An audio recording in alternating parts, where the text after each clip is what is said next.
Yo, welcome to the video. So, how to make a face mask at home, no sewing required, and no equipment besides a t-shirt and scissors.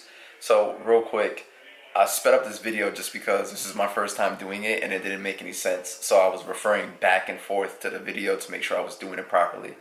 And safe to say it came out good-ish. It's not fashionable by any means, but it works. So, while you're watching this, you can do the same thing at home. I'm also including a link to the CDC where it talks about things that you can do to prevent the spreading of this virus. And the craziest thing that I learned about was this thing called respiratory droplets, where just speaking to somebody, coughing or sneezing, you can transmit it to somebody else.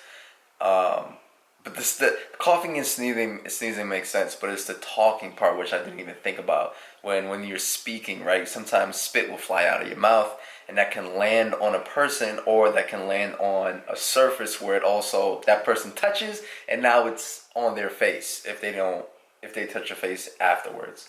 So, yeah, this was just a quick video, very quick video about how you can make your own face mask from a shirt. And I made 3 face masks from 1 t-shirt, so I think that's pretty cool.